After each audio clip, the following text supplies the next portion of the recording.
Episode 2 के शुरुआत में हम देखते हैं ग्रिहल को जो काफी ज्यादा घबराया होता है और अपने कमांडर से कहता है क्या हम दोनों ही सर्वाइव किए हैं, और फिर काफी जोर से चिल्लाता है। उसके कमांडर कहता है काम डाउन लॉर्ड ग्रिहल। ग्रिहल कहता है काम डाउन, तुम्हें लगता है कि मैं इस समय शांत हो सकता हूँ? इसे वर्ष तक तुमने उस स्क्रोल को क्यों यूज किया? कमांडर कहता है मेरे पास दूसरा चॉइस नहीं था, कोई चांस ही नहीं था कि हम सभी वहां से सेफली एक्सेप्ट कर सके लॉर्ड ग्रिहल, मेरा मतलब योर रॉयल हाइनेस। फिर ग्रिहल अपने गुस्से को काबू करते हुए कहता है मेरे ब्रदर्स को एकदम पता होगा कि मैं अपने साथ सोल्जर को लेके आया हूँ, कम से कम उन लोगों को मुझे वापस सेफली लेकर जाना था। तुमने खुद ही वहां पर देखा वो कैसे साला रिवाइव हो गया। वो कोई ऑर्डिनरी आर्टिफैक्ट नहीं था, ना कि वो पैरासाइटिक आर्टिफैक्ट था। वो आर्टिफैक्ट अपने यूजर के डेथ के बाद भी अपने हिसाब से रिएक्ट कर सकता है। वो कमांडर कहता है हाँ, मैंने भी कभी भी इस तरह से आर्टिफैक्ट नहीं देखा है अपने लाइफ में। और ये आर्टिफैक्ट किस टाइप का आर्टिफैक्ट है, पैरासाइटिक है या इंडिपेंडेंट? ग्रिहल कहता है ना कि ये इंडिपेंडेंट आर्टिफैक्ट है, ना कि ये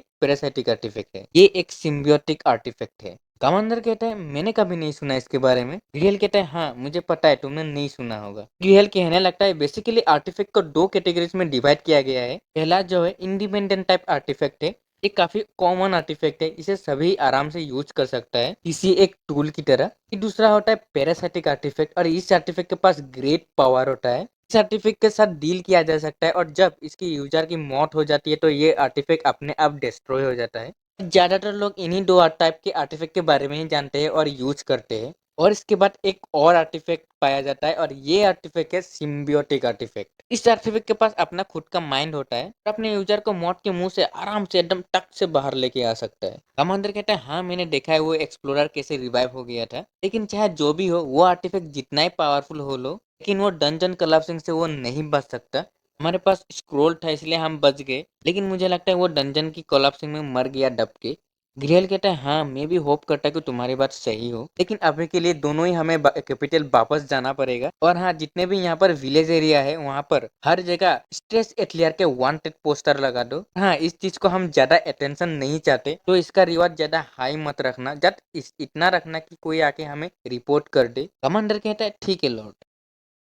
सीन शिफ्ट होता है और हम देखते हैं एथलियर को, जो लेटकर उस आर्टिफैक्ट को ही देखे जा रहा होता है और फिर मन में कहता है मैं कहाँ हूँ, और अपने एबिलिटी को यूज करके पता लगाने की कोशिश करता है, लेकिन वो नहीं कर पाता। और फिर तभी उसकी बॉडी से ग्रीन स्कल आर्टिफैक्ट निकलता है और कहता है स्ट्रेस एथलियर, मैंने तुम्हें रिवाइव किया है अपने रिस्ट्रेन स्किल को यूज करके, और तुम्हारा जो फिजिकल स्टेटस है वो डाउन हो चुका है, क्योंकि मुझे भी अपने अदर स्किल को यूज करना है। फिर एथलियर कहता है क्या मेरा स्टेटस डाउन हो चुका है, रिस्ट्रेन सोल, अब तो हम क्या कह रहे हैं? फिर वो आर्टिफैक्ट कहता है मैं कह रहा हूँ मैं तुम्हारी वजह से अपने पावर को खो चुका हूँ, यू यूजलेस इडियट। लेकिन तुम कौन हो, तो मैं तुम्हारे वॉइस को अपने माइंड में कैसे सुन पा रहा हूँ? फिर वो ग्रीन स्कल आर्टिफैक्ट कहता है मोमेंटो मार्टिन, मेरा नाम है मोमेंटो मार्टिन। वैसे इसका नाम बहुत ही अजीब है, तो तुम लोग कमेंट सेक्शन में बताना कि भाई इस आर्टिफैक्ट को क्या नाम दूं, क्या नाम दे के बुलाऊं। और फिर हमें थोड़ी देर के बाद का सीन दिखाया जाता है, जहाँ पर एथलियर कह रहा होता है वो तो तुम वही आर्टिफैक्ट हो, से सारे आर्टिफैक्ट के पास ही तुम्हारे जैसा अपना खुद का माइंड होता है। तो ग्रीन स्कल कहता है नहीं नहीं बिल्कुल भी नहीं। फिर हिटलर कहता है हाँ चाहे जो भी हो, मैं काफी ज्यादा खुश हूँ कि एटलीस्ट मैं तुम्हारे साथ बात कर पा रहा हूँ। फिर वो दीवार पे चढ़ने लगता है, फिर उस आर्टिफैक्ट से पूछता है वैसे मैं तुम्हारे साथ करूंगा क्या, और तुम्हारे पास कितना यूनिक स्किल है। और मन में सोचता है अगर एक भी यूनिक स्किल हो गया तो चलेगा, अगर डिसेंट स्किल हो गया तो मेरा ही किस्मत खराब होगा। फिर वो आर्टिफैक्ट कहता है मेरे पास नॉर्मली 40 से ज्यादा स्किल होगा। ये सुन के एथलियर शॉक हो जाता है और नीचे गिर जाता है। फिर वो ग्रीन स्कल कहता है अबे तू इससे कितना ज्यादा बेकार हो सकता है। फिर एथलियर कहता है ज्यादातर लोग अपने पूरे लाइफ में ज्यादा से ज्यादा 10 स्किल को एक्टिव कर पाते हैं या यूज कर पाते हैं, तो शायद 20 स्किल को भी यूज कर सकते हैं अगर एंशंट गियर को यूज करे तो। बट इस एक आर्टिफैक्ट के साथ मैं पूरे 40 स्किल को यूज कर सकता हूँ। फिर एक क्लियर ग्रीन ग्रीन स्कल से पूछता है क्या मैं इनमें से कोई स्किल को यूज कर सकता हूँ। ग्रीन स्कल कहता है लेकिन मैंने अपने सारा माना को यूज कर दिया तुम्हें जिंदा करने के लिए, तो अभी मैं पहले अपने माना को रिकवर करना चाहता हूँ। और फिर हम एथलियर को देखते हैं तो उस चट्टान के ऊपर चढ़कर आ चुका होता है। कहता है तुम माना माना रिकवर करना है। फिर वो ग्रीन स्कल अचानक से कहता है वैसे तुम्हारे पास 12 घंटे है। एथलियर कहता है क्या, इससे क्या होगा? फिर ग्रीन स्कल कहता है नहीं तो तुम मारे जाओगे।